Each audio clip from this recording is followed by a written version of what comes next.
Good evening, everyone. We're all three very, very grateful to all of you who are in the audience and have come through the threat of strong storms and the start of the school vacation to be with us tonight. And we're tremendously grateful to the Mahindra Humanities Center, particularly Steve Beal and Mary McKinnon, who have made this event possible. And our deepest gratitude goes to Kai Bird for being here tonight. Kai Bird has much to teach us about our war-torn world. He has authored critical writings about Hiroshima, about Vietnam, about the Cold War, about the Arab-Israeli conflict. Kai Bird also has much to teach us about the art of biography.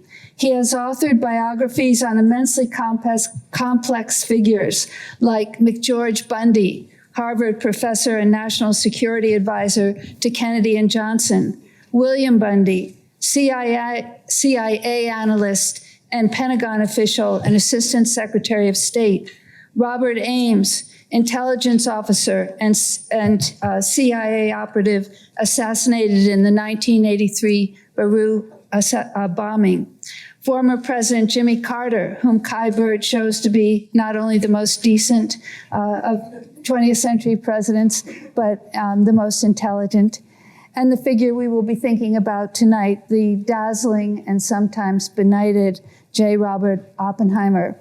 Kai Bird co-authored American Prometheus, The Tragedy and Triumph of J. Robert Oppenheimer with Martin Sherwin, who was, until his recent death, a professor at Tufts University, and no doubt a colleague and friend of some of you in the audience.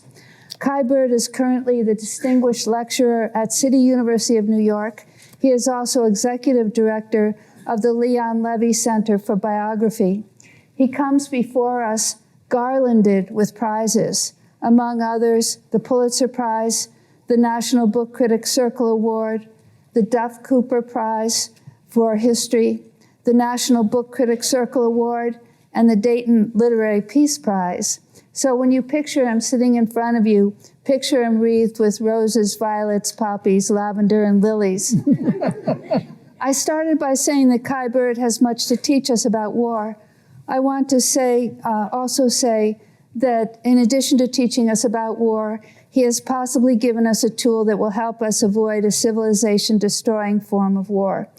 The making of American Prometheus has no doubt gone through many stages, one of which is its magnificent reincarnation as Christopher Nolan's Oppenheimer, a film that in a few days will be celebrated for its 13 Oscar nominations. Together, the book and film have reawakened people to the reality of the nuclear peril and to the fact that that peril will take us down if we don't take it down. Even this week's startling front-page series in the New York Times asking readers to imagine a nuclear disaster would, I believe, never have happened if we weren't now in the midst of a sea change that this book and its sibling film have initiated. It's also my pleasure tonight to introduce two other people, Peter Galison and myself.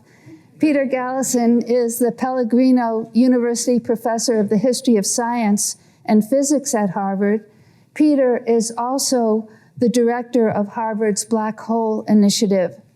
Peter's books include Einstein's Clocks, Poincaré's Maps, as well as several edited collections on the legacy of Einstein. Image and Logic, a book about the changing tools of physics.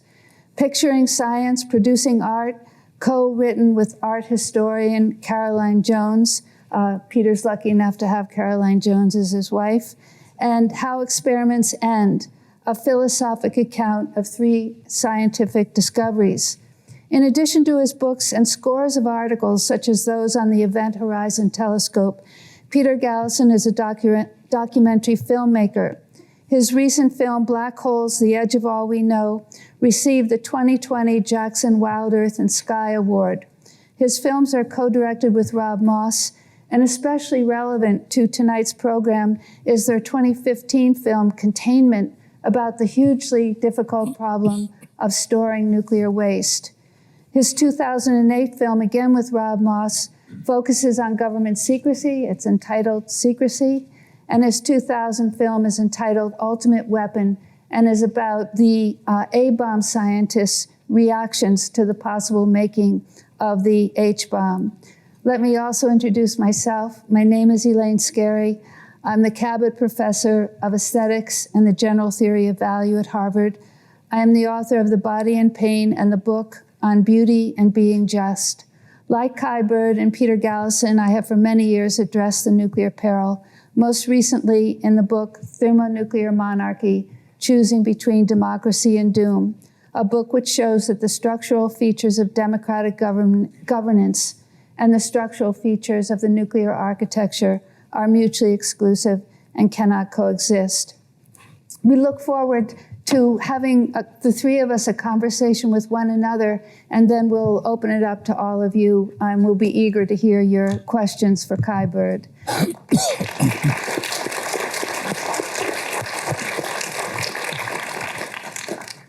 And because I think many of us have read the book, some of us have read it or listened to it on audiobook or read it on Kindle multiple times, but I'm pretty sure that everyone has also seen the film Oppenheimer. And so I'm just going to begin by asking Kai Bird to talk about the relation of the two. And I want to just point out my own moment of recognizing the relation. I was thinking about the film and about the moment when Oppenheimer, and for that matter, the world, learn about the splitting of the atom for the first time. And the way that's depicted in the film, you'll probably remember, is Oppenheimer and Jean Tatlock are walking down a street. Suddenly we see a barber pole, and we see somebody run frantically out. Oppenheimer chases after him. It cuts to Oppenheimer's lab, where he's writing on the board and saying, it's obviously false. I've just proven that this can't have taken place, when a scientist from next door comes in to say, we've actually just done it in the lab next door. So I looked in Kai Bird's book to see, how does he say the news of the splitting of the atom took place? And this is how it goes. On Sunday, January 29th, 1939, Luis Alvarez, a promising young physicist who worked closely with Ernest Lawrence, was sitting in a barber's chair, reading the San Francisco Chronicle. Suddenly, he read a wire service story reporting that two German chemists, Otto Hahn and Fritz Strassmann, had successfully demonstrated that the uranium nucleus could be split in two or more parts. They had achieved fission by bombarding uranium, one of the heaviest of the elements, with neutrons. Stunned by this development, Alvarez stopped the barber in mid-snip and ran all the way to the radiation laboratory to spread the word. When he told Oppenheimer the news, his reply was, "That's impossible." And Kai Bird goes on to describe Oppenheimer standing at the board, showing this couldn't be true, and then receiving the news from next door. That is an example of almost sentence-by-sentence transcription of what's in the book, which isn't always the way the translation takes place. When Kai Bird spoke with Cillian Murphy told him that it was required reading on the set, that everyone had to read the whole book. But I just want to ask you to inform us about your response to the relation of the two. Well, it's a Hollywood miracle, right? Hollywood never does this. They take a book and they go off on some tangent usually. No, I'm the luckiest biographer on the planet. Me and the late Martin Sherwin, who it's my real regret can't be here because he passed in 2021, 2 weeks after learning that Nolan had come aboard and was determined to do the film. But it's an astonishing film. I think it's a great artistic achievement. It's just good cinema. It's dramatic. But it's largely historically accurate. Yeah. And when I was first shown the screenplay by Nolan, this was in February 2022, just as he was about to begin filming, and he only filmed for 57 days. He did all the filming in 57 days, which I think is a miracle in itself. But when I was shown the screenplay, he escorted me into a Greenwich Village hotel room and handed me this top secret script and said, "Here, take as long as you need to read it. I'll be waiting downstairs." He wasn't going to give it to me. I had to read it, and obviously he wanted my sense of, was there any egregious historical error in the script? And I found one. A minor, he had Oppenheimer being asked in the security hearing in 1954, "Well, Dr. Oppenheimer, how many people died as a result of the gadgets you built?" And in the screenplay, Oppenheimer's answer is, well, about 70,000. And of course, that's a low figure. And as soon as I began to tell this to Nolan, he says, "Yes, I know that's not the figure that most historians use, but that's actually what Oppenheimer's answer was in the security hearing transcript." Amazing. So this was proof that Nolan was really trying to pay attention to historical accuracy. So I think it's a fabulous film and a great teaching moment globally and here in this country to get people to talk about the history and to ponder what Oppenheimer did. One of the really striking things, I think, for many moviegoers is the very final moment of the film where Oppenheimer says that he thinks the chain reaction is underway right now. And it's something that he's really prepared for from the very opening with the image of ripples in the water, the kind of feet stomping that will literally only happen in the movie after the Trinity test is successful and his fellow scientists are applauding his work. And you also see starbursts and the representation of atoms splitting. But those three are linked together at many different points in the film and prepare us for that.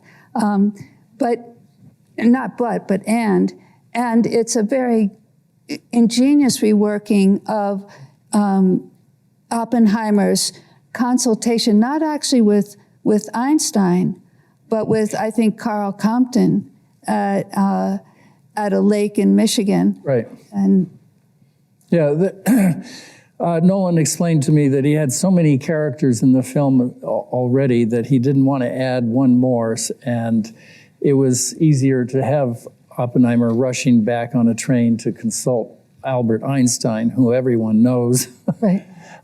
to talk about the calculations about whether the testing of an atomic weapon would ignite the atmosphere. That's I thought a sort of license. Oh, definitely. That Nolan, I thought, could legitimately take. Yeah. One thing that surprised me about the relationship between the book and the film is that you might have thought that the film would take a wider angle physical representation of the project than the book, and that the book as a biography would be more focused on Oppenheimer individually. But I found that in the film actually is more in Oppenheimer's head in a way, whereas the book is also dealing, for instance, with Oppenheimer's reaction to politics, which is, to the Spanish Civil War, to the discrimination first and then war of annihilation against the Jews, about refugees, I think that Oppenheimer and his colleagues, and I think this does come through in the book, it's really not so much part of the movie. I thought, there's one exchange he has with Lawrence. He says, well, my people are being right, assaulted by the Nazis, but it's not. To me, I thought that was a surprising inversion of what one might expect from the cinematic and its relationship to the literary. Well, it's interesting. When I read the screenplay, I suddenly realized, in the screenplay there on the one page on the left-hand column there are stage directions, scene setting, instructions to the actors on how to walk into a room, and on the right is the dialogue. Well, the stage directions that Nolan wrote are all in the first person. In Oppenheimer's voice. I walked into the room and gave a lecture. It was a very, very unusual way to write so you're right, the film is really trying to tell the story from his perspective, at least in the color portions of the film. The black and white is another perspective, Louis Strauss's perspective, things that are happening to Oppenheimer. But Yeah, one thing Nolan does is to have three stories running: the story of unmasking the secrets of the universe, the stories of trying to falsely attribute to Oppenheimer this background of activities that he wasn't actually guilty of, that is, with a stronger alliance with communist thinking than was actually the case, and then uncovering the secret of Strauss's activities. And having the three of them run in tandem is itself a very complicated act. It's an amazing film in that way, in that it's 3 hours, and yet it moves very quickly, and it cuts back and forth. It's a very complicated film. I've seen it now 6 times, yes. And I'm never bored. And I'm always amazed at how much of the book is in the film, and I miss things that I missed on the first occasion when I saw the film. So, for instance, I'm thinking on the second or third time I saw Oppenheimer, I noticed that there was a scene where there was a young man furiously playing bongos. Well, he's not identified by name, but that's Richard Feynman, who was indeed at Los Alamos and famously entertained people socially with a pair of bongos. So there are all these little details that Nolan threw in just to be authentic. He also, I was really glad to see that, he's telling many stories. The man, the making of the bomb, and then the downfall, the tragedy. And I thought, Marty also thought it was really important that any film would focus on the trial. Yeah. Marty, at one point when we were deep into the writing, Marty spent 20 years researching this book, and then he came to me and asked me to join him. He knew I was unemployed in between books, unemployed, not teaching, and he suggested that he explained he needed someone to galvanize him into the writing. He'd spent 20 years, and gotten biographer's disease, literally. Just there was always one more archive he thought he had to visit, one more interview he had to do before he started to write. Actually, my first response to Marty was, no, I don't think I want to join you, Marty. I like you too much. Co-authorship can be fraught with tensions and big egos, and I knew he'd been heavily invested in this project for 2 decades. But he won me over by saying, if you don't join me, Kai, my gravestone is going to read, he took it with him. But anyway, what I was about to say was that at one point, deep into the writing, Marty turned to me and he says, you and I wouldn't be spending all these years writing this biography of Oppenheimer if it was just a story about the father of the atomic bomb, if it was just a story about the making of this gadget. What really gives it an arc is the tragedy of what happened to Oppenheimer 9 years after he was celebrated as America's most famous scientist. And he's brought down and humiliated in this kangaroo court of secret security hearing, and then the entire transcript is leaked to the New York Times, and his personal life, the allegations that he might be disloyal, maybe even a spy, were spread across the papers across the country. And he became having been one of America's most famous public intellectuals, he became a pariah. Yeah. And that is the heart of the story. And I'm so glad that it's portrayed heavily in the film. And you show that one of the main reasons that he's so attacked is the fact that he's opposing the H-bomb, which is something that you've given an extensive portrait of, and that Peter has also done a lot of work on in his film called The Ultimate Weapon. Can you, either of you, describe some of the ins and outs of that? Well, during the Second World War, it was really discouraged for people at Los Alamos to think about the ethical, political aspects of this. There was one place where there was discussion towards the last period of bomb development, and that was in Chicago. And in part, the University of Chicago folks had finished their work for the bomb. And they also had a labor history of fighting with their bosses for various reasons. And the faculty were, there was enough resentment about being pushed around that they did start to think about this. But at Los Alamos, and in part, Oppenheimer was not keen for his underlings to talk about the war. They were hell-bent for leather to get this thing done. And, sometimes people ask, well, why wasn't there a rethinking of this when the Germans surrendered? But, by that time, they were desperate to finish this.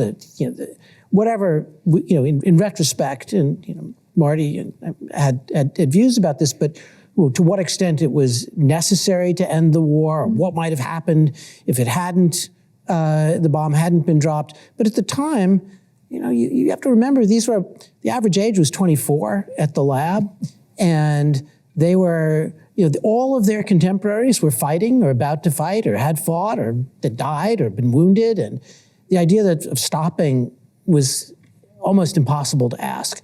But that meant that when another weapon was proposed, another 1,000-fold more damaging than the A-bomb, that there was a pent-up sense of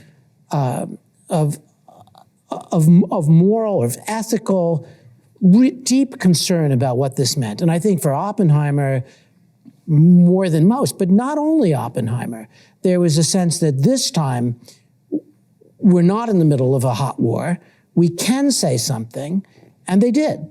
And it went all the way up through the General Advisory Committee, all the way to the Atomic Energy Commission, to the president. And the president, Truman, decided, no, we're not going to stop this. We're not going to let the Russians get the bomb first. But the scientists, there was a deep concern. Hans Bethe said, this is a weapon of, genocide more than anything else. And the majority of the General Advisory Commission committees thought that. So I think that there was that powering it.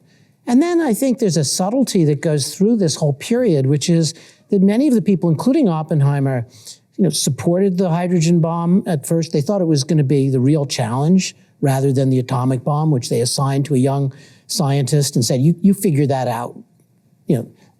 The big boys are going to think about something hard, namely the hydrogen bomb. And then it got displaced, and Teller said he wouldn't work on the atomic bomb. He was riveted by the hydrogen bomb. And then after the war, almost everybody stepped back in thinking, well, we don't really have to, even Teller, for the period from 45 to 47, 48, stepped back from it, among other priorities, making bigger bombs, smaller bombs. And then with the Russian detonation of what was called Joe 1 in the summer of 1949, suddenly there was this huge polarizing split. And half the physicists and chemists said, got to build this or we're going to lose the Cold War. And the other said, this is a weapon of genocide, of annihilation. The only thing it's good for is destroying whole cities the size of Moscow, London, or New York. And so it really polarized. I mean, in crude geographical terms, the East Coast was anti and the West Coast was pro. But there are exceptions, of course, to that. But it had an oscillating history. And so I think Kai's right to call it a kangaroo court. When they went after Oppenheimer, they ignored the fact that, the whole community was in torment about whether to build this weapon on technical, political, moral, ethical grounds. The original proposal that Teller had to build a hydrogen bomb didn't look like it was going to work and has never worked. So it was a morass of concerns and experiences and hopes and fears and obligations and, yeah. So, Peter, just you're quite right to say that by the spring of 45 at Los Alamos, Oppenheimer and all of his scientists were focused on seeing if this gadget could work. But there was a moment that's quite interesting that's portrayed in both the book and the film where a young physicist, Robert Wilson, prints up a leaflet saying, let's have a discussion about the future of civilization and the gadget. And they have a public meeting in Los Alamos, which Oppenheimer is unhappy about, but he allows it to, he doesn't try to stop it. And he typically, in these meetings, even in their technical seminars, he would sit at the back of the room and only sort of step forward when he had something brilliant to say. And he did exactly this at this meeting where people are saying, why are we doing this? Why are we rushing to build this thing when Hitler's dead? And we don't think the Japanese can build an atomic weapon. And Oppenheimer stepped forward and said, well, I just want to remind you what Niels Bohr asked me on the last day of 1943 when he arrived in Los Alamos, having escaped Nazi Europe. Bohr, the father of quantum physics, asked Robert, just tell me one thing, is it big enough? Is it big enough, your gadget, to end all war? And Oppenheimer thought this was a brilliant argument, that it was a terrible weapon, but people would not understand the enormity of how awful a weapon it was unless it was used in this war. And there was a real danger that if the gadget was not tested and deployed in this war, that the next war would be fought by adversaries, all of whom would be armed with nuclear weapons. And so this is an argument that appealed to him. We have to finish our work here and demonstrate it in this war. And I'm torn by this argument. It's sort of, it comes across as a rationalization to me. Because Oppie was also, he had his ego invested. He wanted to see if this would work. And at the same time, that very summer, and this is not in the film, but I found, just as we were writing, I think it was 2003, we were still 2 years away from publishing the book, and I discovered that Oppenheimer's last secretary was still alive and living just 2 miles down the road from me in Georgetown, in downtown DC. Her name was Ann Wilson, and I went and had a great interview with her. And she told me this story. She says, after the Trinity test in July of 45, I was walking to work with Oppenheimer, and he suddenly started mumbling to himself in a whisper, those poor little people, those poor little people. And she stopped him and said, Robert, what are you talking about? And he says, well, we now know that the gadget works. It's been tested at Trinity, and now it's going to be used. And the victims are going to be all these, a whole city, because there's no military target large enough for it. And the victims are going to be women and children and old men, poor little people. So when I came and told Marty this story later that afternoon, he very quickly, knowing the material so well, he says, well, that's interesting because that's the same week that Oppenheimer was briefing the bombardiers who are going to be on the Enola Gay and would be dropping this first weapon, and he was instructing them at exactly what altitude to release the weapon and at what altitude to ignite it so that it has the maximum destructive power and kills the most people.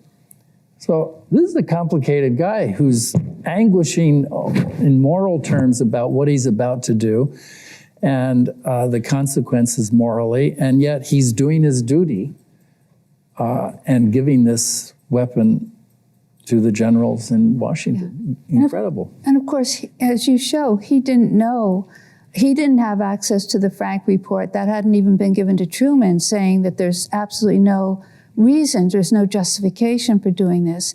He didn't know what some government officials knew, that Japan was very close to surrender if the conditions of some of the conditions that had been imposed on them, such as taking the emperor away from his position, if that would be put to the side. And the very soon after this, Oppenheimer is, for example, at MIT, saying that they used the bomb on a country that had already surrendered. And he said that multiple times. And, you know, one of the things that's really so fascinating and troubling about the book is the way in which people change. We assume that we should all our lives be probing our hearts and minds for whether we're living the best that we can live. And yet it can be somewhat startling looking at another life to see the kind of changes that are made. And in fact, in the inquiry into Oppenheimer in your book, he's faulted for inconsistency. But we are saying now that these are appalling genocidal weapons, but you know, you were targeting and everything. And then in the film, and I can't remember if this is also true in your book, Strauss is faulted for, you know, you led Oppenheimer into the Princeton Institute for Advanced Study. You let him be, you were happy that he was on the advisory committee for the atomic energy, but now you're saying that he's deeply untrustworthy.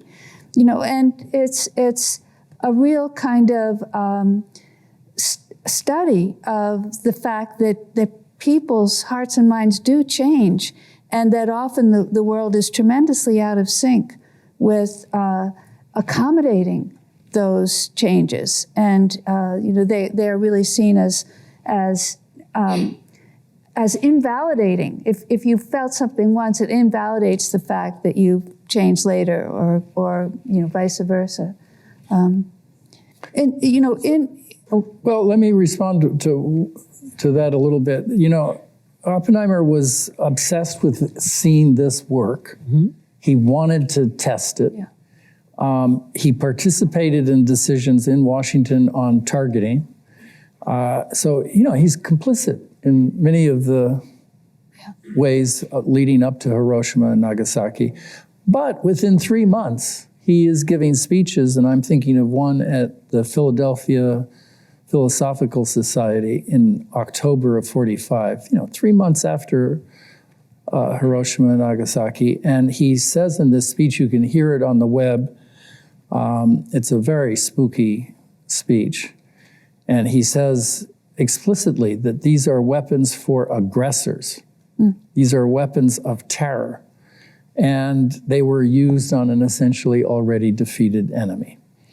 Now, that realization, I think, came about when he returned to Washington in September of 45, just, you know, a month after Hiroshima, and he meets with Secretary of War Stimson and others, and he gets a briefing, and he suddenly realizes how close the Japanese were actually to surrendering, that the only obstacle was their insistence that they wanted the protection for the institution of the emperorship, and that we wouldn't put the emperor on trial as a war criminal and hang him like some of the other Japanese generals.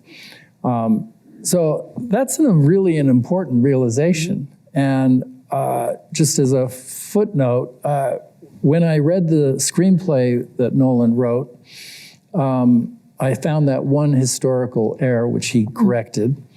And I also took the opportunity to suggest, you might try to find a way to add just a line referring to Oppenheimer's Philadelphia speech, in which he says that the weapon was used on an essentially already defeated enemy. And he did. He added it on the set. At the last minute, he has Cillian Murphy playing Oppenheimer turning to Edward Teller and saying, well, I just came back from Washington and I had briefings and I realized we used this weapon on an essentially already defeated enemy. So that plants, it's a shocking statement. And I think my hope is that viewers of the film will ask questions. Well, what happened there? What is the real history? And they'll go to this and other books and argue amongst themselves, was the bomb actually necessary to ending the war? And that's a terrific teaching moment. Yeah. I think if the last part of the book, the part 5 of the book, which is really about the trial, is so striking. The film does very well at capturing the feeling, made literal, of the life of Oppenheimer laid bare, right? And his mortification at all that was being disclosed and, prying into every aspect of his life. I think that the book does really nicely is to show the lengths to which Oppenheimer's enemies went to, bugging his phone and places that he was, and tricking people. And it was really very striking to see. The forces that were unleashed against him were massive. And what struck me about this episode of American history is it's a kind of, reclaiming of this weapon from the scientists. It's saying, here was a weapon built by some of the greatest scientists of the 20th century. And, Fermi was working. It was Beta, who figured out why the sun shines. There's really a remarkable group of people. But they, for all that, because of that, had the view that they should have some say over what happened with this weapon. So there had to be this turning of the machine to say, as this expression went back then, scientists should be on tap, not on top. And they were going to, the forces of the military and the government were not going to allow that to continue. So some of the consequences of that, of Oppenheimer's resistance to the hydrogen bomb, and not just Oppenheimer's, many of the people all the way up the scientific chain of command through the General Advisory Commission Committee to the AEC, to the Atomic Energy Commission, was they didn't want this to continue. And the Oppenheimer trial, in some sense, is a reclaiming of that power. And it's saying, and it had the resistance to the hydrogen bomb that was one of the consequences, the trial. Another was the creation of Livermore Lab, which Teller spearheaded because he thought that Los Alamos was dragging its feet in building the hydrogen bomb. And then more broadly, and that led to an internal arms race between Livermore and Los Alamos, and a great acceleration. And then the creation of a workforce that was independent of the prestigious academic scientists, increasingly so. And I think that the pivot point was this opposition to the hydrogen bomb. Yeah. Right. It was really, the point of the hearing was to, in the words of Edward Teller, was to defrock Oppenheimer in his own church and to take away the legitimacy he had as a public intellectual, as a scientist, to be able to speak out on issues of science, but issues of policy and politics. Mm-hmm. And this is a really important point because it sent a message to scientists everywhere. Beware of getting out of your narrow lane. Mm-hmm. And this is a message, think about, do we have great scientists that are household names, that are public intellectuals who we refer to for advice on AI or climate change.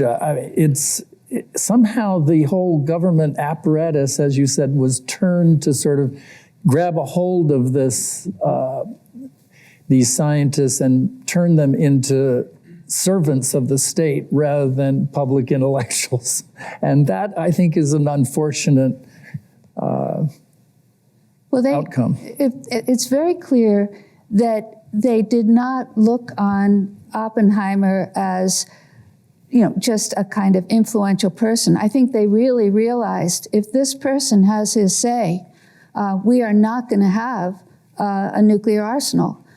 Because he repeatedly, says, in one of the quotations that's from Kai Bird's books that's on the back of the handout, if we have Neil Bohr's vision, where individual countries surrender their sovereignty, not their overall sovereignty on many things, but sovereignty over nuclear weapons and have it under international control, it will just be a different world.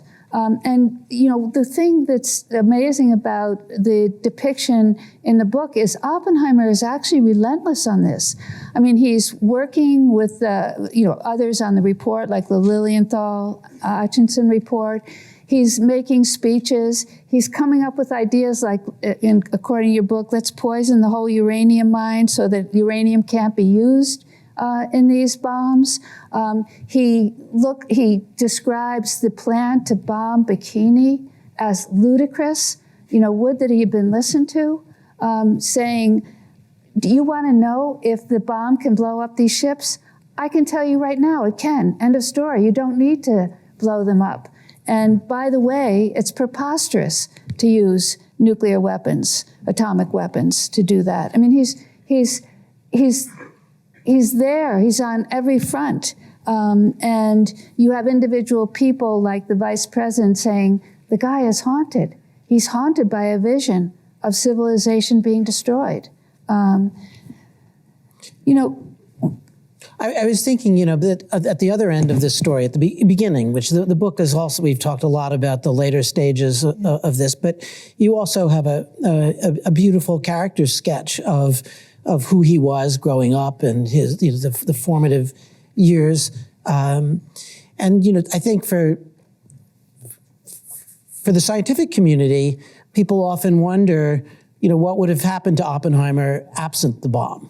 And, we know some of what would have happened because in 1939, this sort of fateful moment that is the beginning of the non-phony World War II, the beginning of the real war, the invasion of Poland at the beginning of September, he was working on black holes. And he wanted to know, could you actually make a black hole by the collapse of dust and matter, and would it, could that form, and how would it go, and using numerical simulations to sort of track it in that process.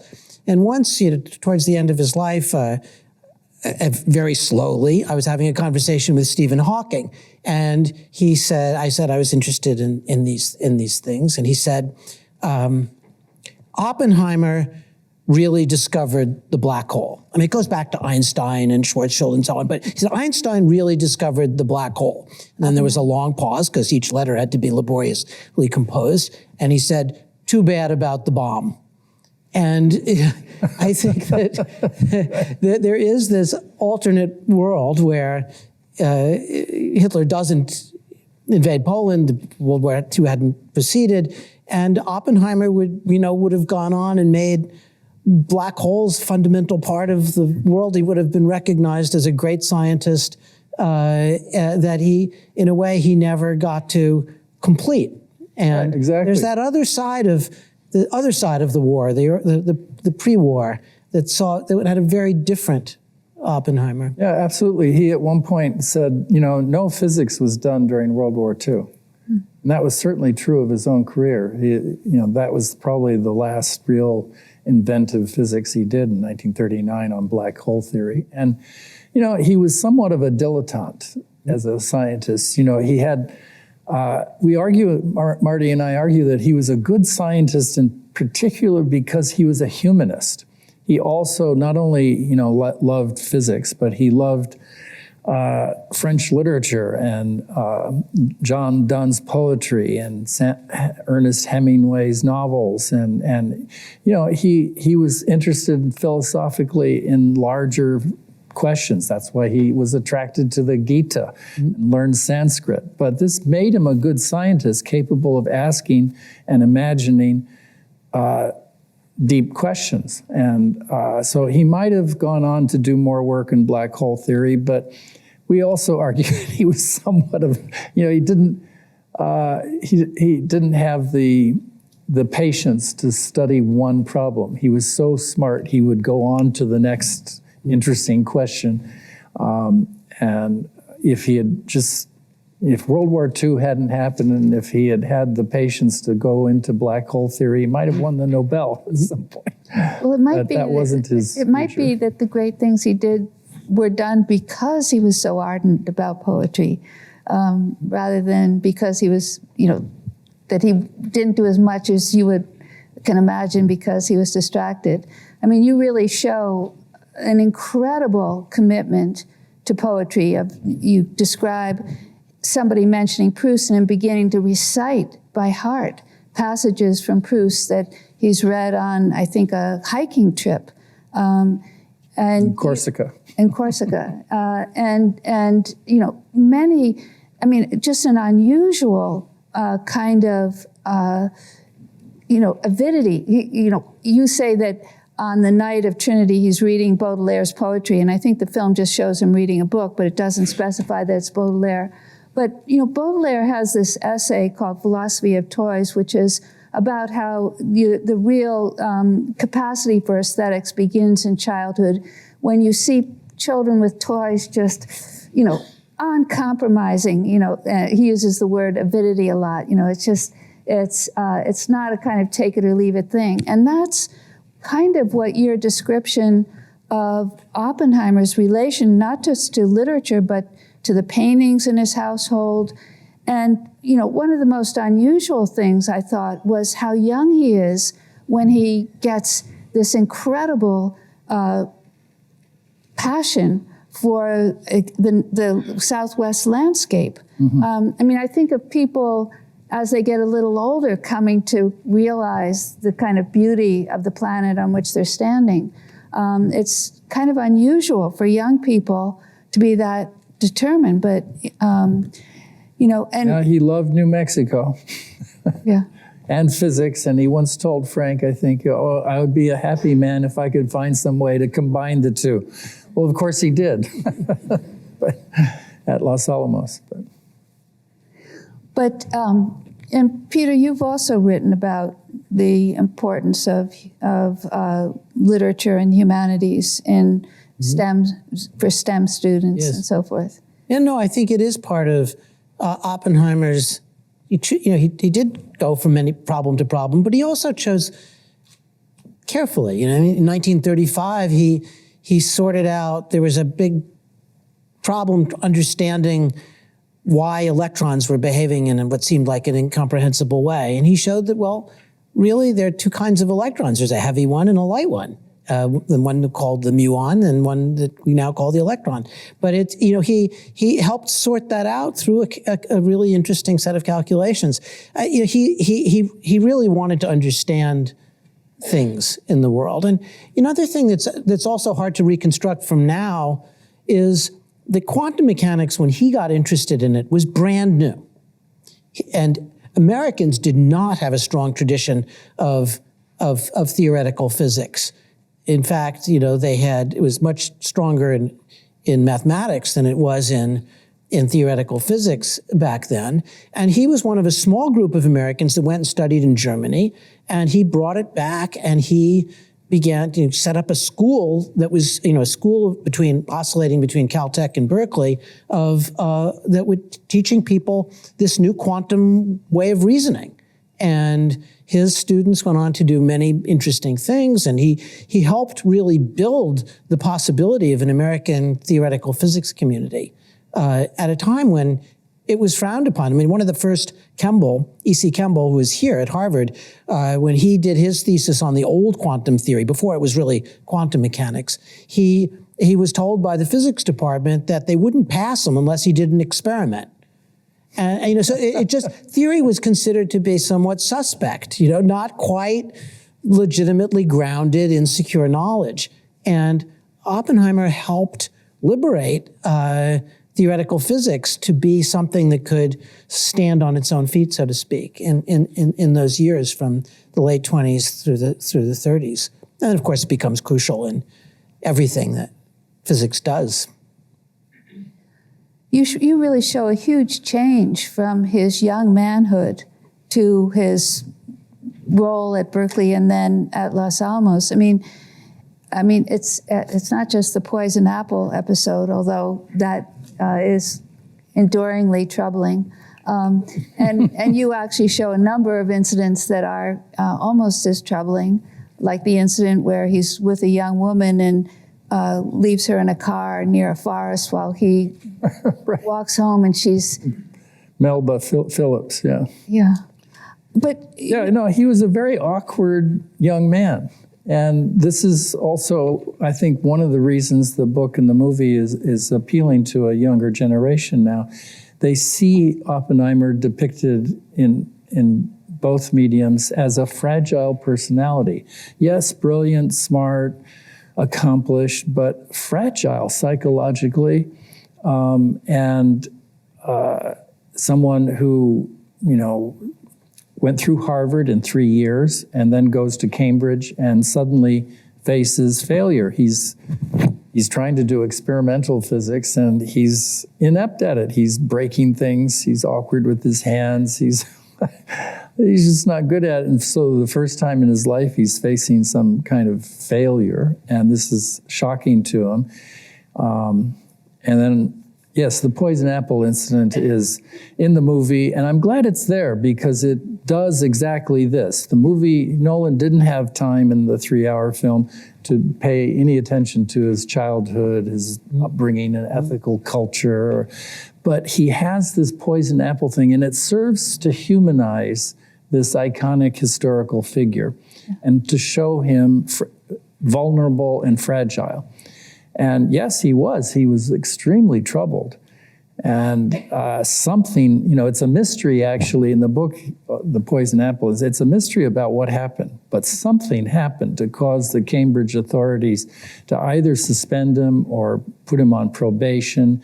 And his parents rushed to Cambridge and negotiated with the university authorities and promised to take him to a psychologist on Harley Street, who we think was Ernest Jones, later the Freudian biographer and a great Freudian analyst. Apparently, Oppenheimer had a couple of sessions with Jones and walked out saying, that man doesn't understand me, can't talk to me. So he had helicopter parents of all of that. Oh, absolutely. I thought one of the things that I really like I've read many biographies of Oppenheimer, but one of the things that you do, I think, wonderfully and better than the others is to stay with the ambivalence of this character, this arrogant and fearful and assertive and shy and willing to be sort of collapsing into not defending himself properly and as a young man, and then you say in the book that gets repeated in a way during the trial. The trial. And I think it's really wonderful that you can do that without vilifying or heroizing constantly, right? It's a sense of, a compassionate rendition of a figure who's very complex. And that figure then gets into these really difficult relations with a number of people. He was adored by some, but the movie makes Strauss into the antagonist to the protagonist, and he was. Strauss really hated Oppenheimer and was after him, right down to the end of Oppenheimer's life. And then there are other people that you're handled more in the book than less. Teller, Teller famously at the trial says, "I want to see the bomb. I want to see the nation's affairs in hands I understand better and therefore trust more," which was devastating it was a devastating remark, perhaps the worst the scientists' testimony against Oppenheimer. And once I knew Robbie only towards the end of his life, and went up to film him in his walk-up apartment on the Upper West Side of Manhattan, and I said to Robbie, why did Teller hate Oppenheimer so much? Teller lived near me, and I was at Stanford at the time, and he lived just on the campus near me. And so I did talk to him, and he clearly, he had not gotten over this. I said, Robbie, what was really behind this? And Robbie, who was, weakening, he's really towards the end, really months before he died, and he said, Oppenheimer was where Teller wanted to be. Okay. Fabulous. Well, that reminds me, Isidore Rabi once said of Oppenheimer, he might have been a better physicist if he had read more of the Talmud and less of the Gita. And of course, Rabi was from an Orthodox Jewish background, and Oppenheimer was from ethical culture of Jewish ancestry, but he never read the Talmud seriously. So, but they were fabulously good friends, and I think Rabi had insights there. I wish that was in the book. That quote about Teller. Wow. We want to open up to you for questions. And the way we'll do this is we have two people who will bring the microphone to you. And even though we can hear you without the microphone, this is actually being recorded, so it's important that you speak into the microphone. So we have Cameron here, and we'll just wait for the phone and for the microphone. And maybe if you're happy to do so, you could say your name before you ask your question. Hello? Am I doing this correctly? Yes, thank you. First, thank you for your talk today. My name is Cameron. I wanted to ask a question actually about what you just said about Oppenheimer's relationship with his Judaism, as well as the Judaism of the other figures involved in the Manhattan Project. Particularly, do you think the dominant role of many Jewish scientists towards the building of the bomb, when they thought that it was going to be dropped on Nazi Germany, contributed to their willingness to work on the project? Do you think the bomb, having been framed as an anti-Nazi weapon at first, made it more appealing to people than otherwise would have been? Did I have a problem with the microphone? I think just to repeat the question as I understood it is, were many of the Jewish scientists involved in making the bomb motivated by what Hitler was doing in Europe? Is that the question? Yes, thank you. Absolutely. One thing that sometimes people forget, because we think of nuclear secrets as the ultimate secrets that a nation can have. But in World War II, the big secret was radar. And radar was the proximate. Robbie said, we have to work on radar because that's what's going to win the war. And many of the refugee scientists, many of whom were Jewish, were not cleared to work on radar. And they actually were given the option of working on the atomic bomb. And, no one at the beginning of World War II, no one thought it was going to last from 1939 to 1945. Hitler didn't think that. The Americans didn't think that. And so, the atomic bomb was a bit of a gamble that they could do this in time to make a difference in the war. It's one of the pressures on the people working on the bomb was that this huge amount of resources. The bomb cost $2 billion in 1945 currency. And so $1 billion, roughly the 2 years of the project was $1 billion a year. $1 billion was what all of the car companies in the United States spent on all their equipment in 1939. This is an immense project by the standards of the time. And so, I think if they had done all that and the bomb hadn't worked, or it had been developed in 1947 and the war ended in 1945, they thought there'd be hearings the way there were hearings on the failure to defend Pearl Harbor, and the Republicans raked the Democrats over the coals about that. So I think there was, the situation of the bomb and working on the bomb looked different than it might to us looking back. For sure, when you're reading the book, over and over again, the scientists make comments about Germany and about the what is happening there.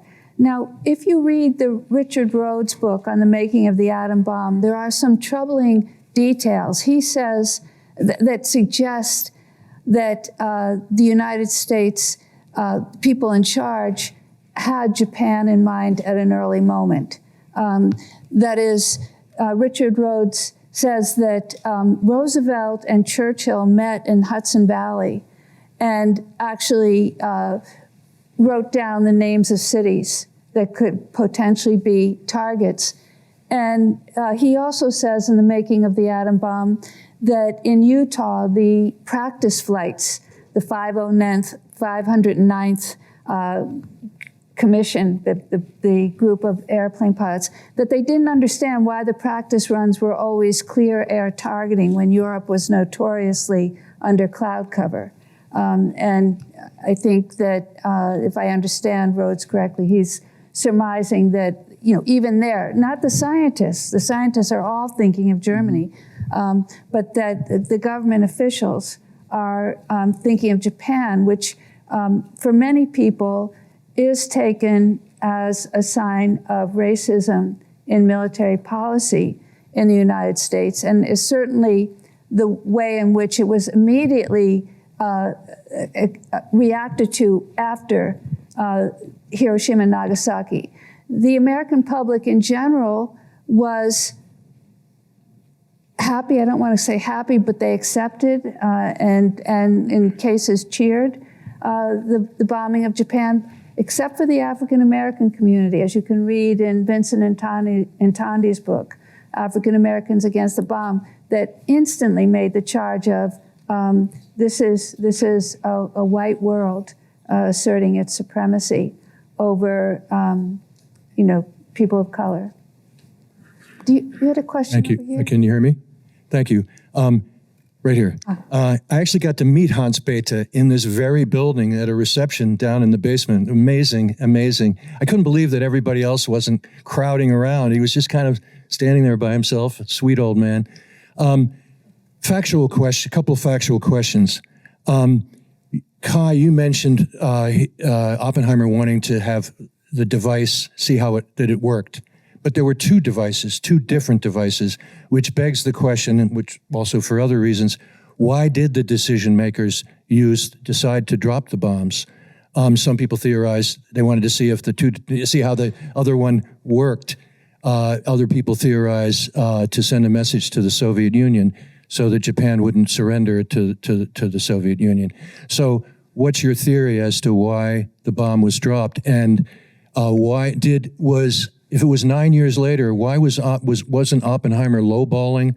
Did he not know that it was more than 70,000 when he said 70,000? And finally, when they recruited and brought hundreds, or I don't know how many, Nazi scientists to the United States led by Wernher von Braun, did that have anything to do with moving the project forward on the hydrogen bomb in particular? Thank you. Ooh, a lot of questions there. I don't know about the Wernher von Braun issue on, and why did the two different kinds of weapons, the uranium and the plutonium? Well, I think, the decision actually to use the two weapons on two Japanese cities, it was authorized by President Truman, but my understanding is that Truman gave a sort of general order. And Leslie Groves, the general in charge of the Manhattan Project, was actually in charge of the schedule.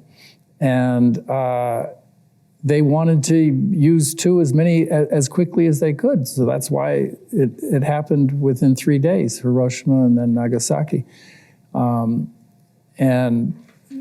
that was just part of the bureaucratic military momentum. It was, and then it's quite interesting. You can see in Harry Truman's personal diary, which was only discovered in the 1970s, that when he learned of the second bomb, Nagasaki, he jotted down, I've given an order not to use that weapon on, what was the phrase? Something like, I don't want to see it used on all those women and children.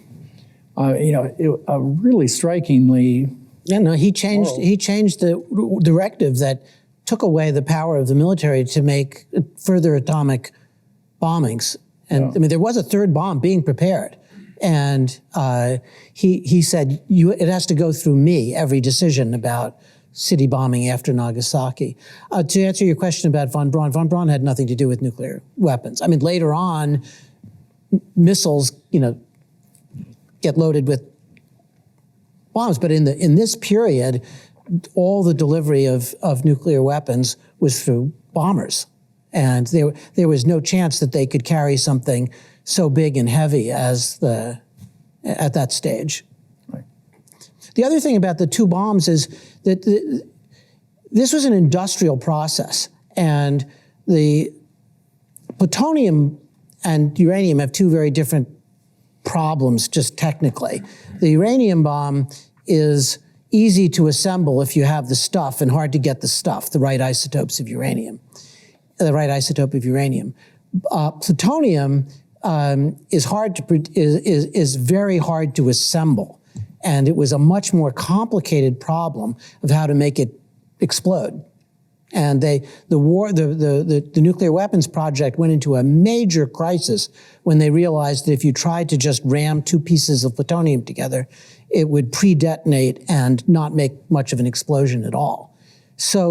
But the idea of plutonium was that you could separate it out, you could isolate it, but the chemists could do that. It's a different chemical, it's a different element than uranium. The uranium, you're trying to separate one slightly heavier version of it than the other, so the chemists can't help you. And so they're very different problems, but the industrial production of the bomb required plutonium to make the numbers of bombs that they wanted. And one of the things that the scientists who worked on it never believed was that we would build tens of thousands of nuclear weapons. They thought maybe we'd build dozens, maybe 100, maybe 150. No one imagined that the US and the Soviet Union would build almost 100,000 nuclear weapons over time. It just seemed impossible. But these things, the scientists had utterly lost control by then, and every branch of the military during the Cold War was saying, we need to have bombs that can be loaded into artillery. We need to have bombs that are very small. We could make bombs that are the size of a suitcase. We want bombs that could be a gigaton. There was a big discussion about there were underwater bombs, torpedo bombs. There were bombs that were would be shot from ships against submarines. Almost every branch of the military was thinking of new things, new requirements. And by the end of the 1950s, it was completely a sort of a Wild West set of demands to build more and different kinds of nuclear weapons. And then you come to, it's only in the early 60s that you have a above ground test ban and, beginnings of some sort of reckoning, but it's very slow and very imperfect, and we're not there yet. So I have a question that relates to the film, but first to say that some years ago I toured Joseph Rotblat, who was the one senior scientist who resigned out of moral considerations. And he explained that when he arrived at Los Alamos, General Groves told him that the real target was actually the Soviet Union. The real purpose of the bomb was the Soviet Union. So that from Joseph Rotblat. My question has to do with the film, and Kai, your thoughts on this particular question. I'm just back from Japan, where they were marking the 70th anniversary of the Bikini H-bomb. And they're doing the research where they know that more than 1,000 Japanese fishing boats were irradiated by that bomb, as well as the destruction of the people of Rongelap. And I had the privilege and have had the privilege of working with A-bomb survivors from Hiroshima and Nagasaki. And so the question comes, was there discussion with Nolan about the possibility of using some images from Hiroshima and Nagasaki, some way to communicate beyond the concerns that you referenced, which I really appreciated. But was there any discussion of showing the human consequences? Well, the answer is no. This is Nolan's film.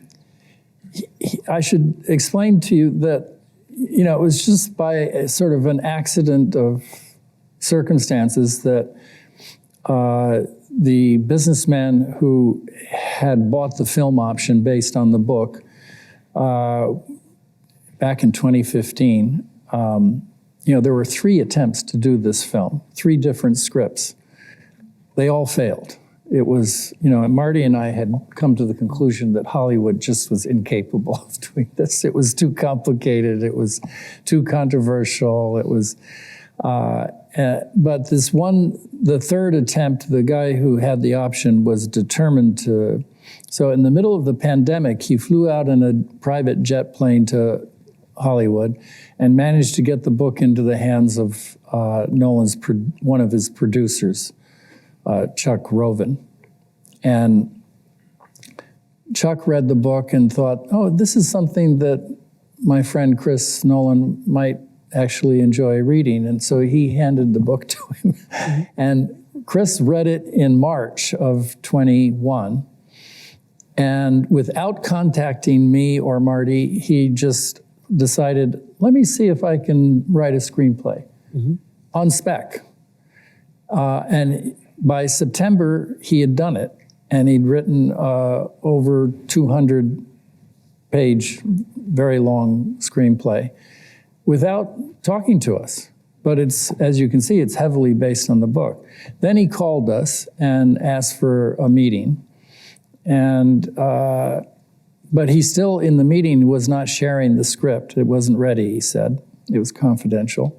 So there was very little chance to make any suggestions. I was still rather skeptical. What is going to happen? What is Nolan going to do with this big project?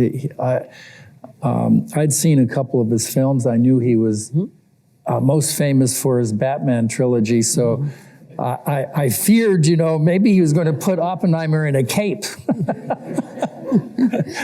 But in our first meeting, it was 2.5 hours drinking tea. He's half British and he takes his tea drinking very seriously. And he took one question after another about what was in or what was not in the script. And I came away, reassured that this was a serious attempt. And he indicated, for instance, that it was heavily going to focus on the trial. And so I came back and told Marty that Marty was too sick to go up and see Nolan at that point. And so, but I told Marty that I thought this was, an emotionally intelligent director, and maybe it was going to happen. And then Marty died 2 weeks later. And then when I read the script, as I said, I did get a chance to suggest that he put in this line about the weapon being used on an essentially already defeated enemy.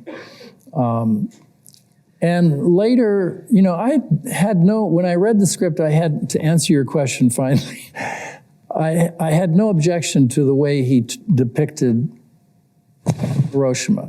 He has this scene where you see Oppenheimer watching in a theater in Los Alamos, apparently news clips from Hiroshima and Nagasaki after the bombings. And you can see his emotional reaction to it. And I think that was a very powerful way to force the audience to imagine for themselves what happened on the ground. And then I've seen interviews in which Nolan said, there was some criticism after the movie came out. And his response was, if I'd thrown in documentary clips of the devastation, these destroyed buildings in Hiroshima, it would have taken the whole film out of the head of Oppenheimer, and this is the storyline, and that would have been jarring, and it would sort of seem hackneyed and stereotyped. There's also another scene where he shows Oppenheimer giving this victory speech and then suddenly hallucinating and seeing a young woman in the audience with her face melting in this firestorm. And, it's horrifying. It forces you to imagine what it would be like. Well, the actress, by the way, who portrays that young woman is Nolan's daughter, who is studying film. I thought that was a very ethical thing to do, rather than showing the disintegration of an Asian face, to make it Oppenheimer's face and the face of a young woman at Los Alamos, who's Christopher Nolan's own daughter. Because this is a country that does not in film show injury sympathetically. When I went to see Oppenheimer for the first time in Kendall Theater, there were 6 previews, in each of which there were horrifying injuries, people raising an axe, people having incisions, none of which was meant to be sympathetic. And Marty Sherwin and Kai Bird have done a whole book on the refusal of Americans to see the injuries in Hiroshima and Nagasaki. And you'll remember, Joseph, when you and I did a program at the Central Square Library, it was a month-long program, but we put up images on the first night, and by the next morning, anything depicting an injury had been taken down.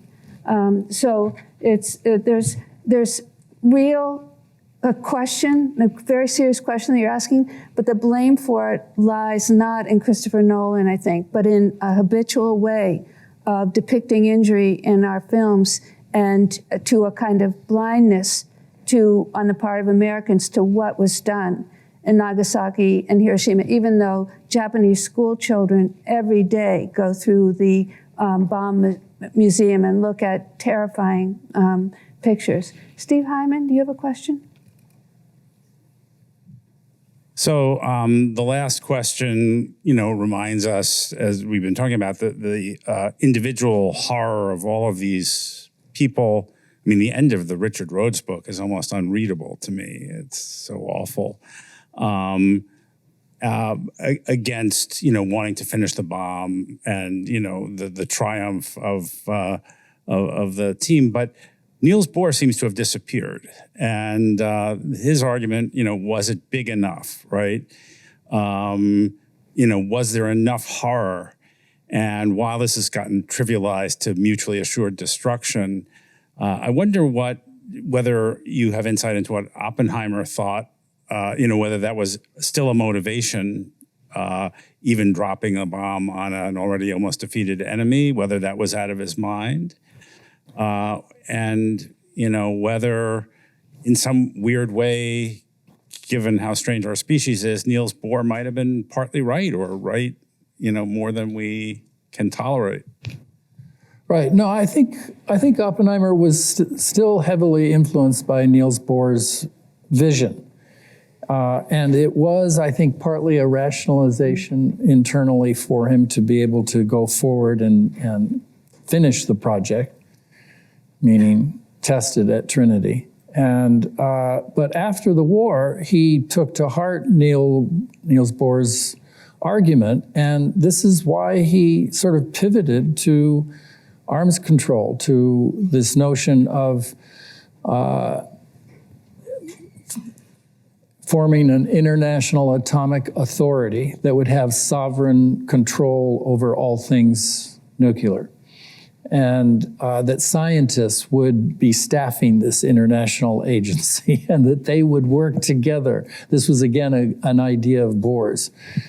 So he was, yes, indeed, heavily influenced by Bohr. And, his whole argument was, it is a terrible weapon. It's a weapon of terror. And its only use in the future would be to terrorize.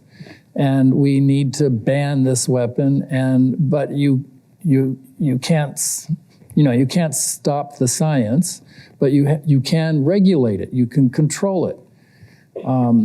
And he went on. Some of his speeches were, extremely prophetic. He said, you may think that this weapon was very expensive, $2 billion.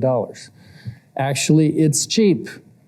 And any country, however poor, that decides that they need to build this, there are no secrets to the physics, it's just an engineering problem, they'll be able to do so. So he's predicting North Korea and Pakistan and India and Israel and France and England and tomorrow probably Iran. He understood that was inevitable unless you created an international regime to ban the weapon and regulate it. Alas, I'm afraid we have to stop. So maybe you can say your question and we can hear a brief answer, and then we're obligated to, alas, bring this to a close. But I'm sure we'll all go on thinking about these issues and questions for a long time. Yeah, sure. Thank you for this discussion. I guess my question actually might be long, but I guess I'll preface. One of the things that I noticed in both the film and book is that, in both the film and the book, I noticed that there were these persistent moments of what I felt maybe romantically of a nascent kind of internationalist scientific popular front, where a global socialist revolution appears almost as imminent as a theoretical revolution in physics and for possibly a socially planned scientific discovery. And this perhaps felt necessary at the time to combat the advancement of fascism. And I think this is noted in the general strikes, the East Bay Teachers Union, the Longshore's even fact, which I think, Kuiper, you even note there's almost this anticipatory anxiety, not just of workers' wage compensation, but also by, you note that one of Oppenheimer's students says that they were, quote, partly afraid of what the atomic bomb itself might be used for, and that scientists shouldn't just be working on the project without voice what happens to their effort. And this possibility, it is totally eclipsed in the realization of the Manhattan Project. And Professor Galison, you mentioned the US military and government as key actors in this pivot. But I guess one of the things I've been thinking about is what it meant for scientists to grapple with this in its aftermath. And one that is not just based on a practice of disavowal, either of their commitments to this internationalist ethic or to scientific discovery itself. Well, I think all I could say in response to that is that Oppenheimer did indeed believe in science, and he believed in the community of scientists, and he believed that it was an international endeavor, and that scientists in some special way could be a link between all these nation states, and that they had a special role to contribute precisely because they were dedicated to exploring the physical world. They had this all in common, and that this would perhaps, he was optimistically, maybe naively hoping that scientists would bring us together in an international effort to control this new technology and to prevent it from ever being used again. Well, we are immensely grateful to you for coming to us tonight and for giving us a wonderful. Well, thank you for having me. This has been a lovely event.